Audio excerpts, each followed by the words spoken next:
आणि आता पाहणार आहोत विधानसभेचे वारे संदर्भातील महत्त्वाच्या बातम्या। विधानसभा निवडणुकीला कोणत्या जागा लढायच्या, कोण उमेदवार द्यायचे हे 3 तारखेला ठरवणार, मनोज जरांगे यांची माहिती। अब्दुल सत्तार यांच्या शपथपत्रामध्ये 16 चुका असल्याची माहिती, मालमत्तेची माहिती लपवल्याचा देखील आरोप। सामाजिक कार्यकर्ते महेश शंकरपल्ली यांची निवडणूक आयोगाकडे तक्रार।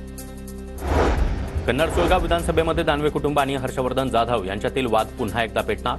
संजना जाधव यांच्या सभेला कुणीही जायचं नाही, कार्यकर्त्यांना शपथ घ्यायला लावून आव्हान करणारा व्हिडिओ व्हायरल।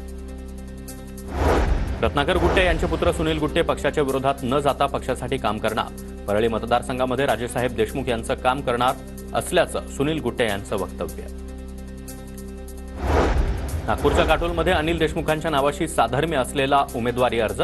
अजित पवार गटाकडून अनिल शंकरराव देशमुख नावाचा उमेदवारी अर्ज दाखल।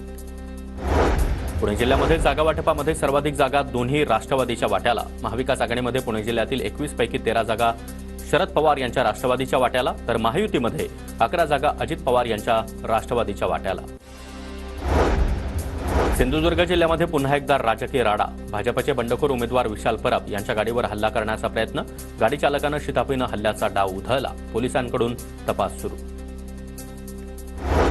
मुक्ताईनगर मतदारसंघासाठी रोहिणी गोकुळ खडसे आणि रोहिणी पंडित खडसे या नावाचे 2 अपक्ष अर्ज दाखल आणि ते अर्ज वैध, तर चंद्रकांत पाटील यांना आव्हान देणारे चंद्रकांत निंबा पाटील अशा दोघांचे अर्ज बाद। वर्धा जिल्ह्यामध्ये छाननी दरम्यान 13 उमेदवारी अर्ज बाद। आर्वीमध्ये 1, देवळीमध्ये 4, हिंगणघाटमध्ये 4 आणि वर्ध्यामध्ये 4 असे एकूण 13 अर्ज बाद।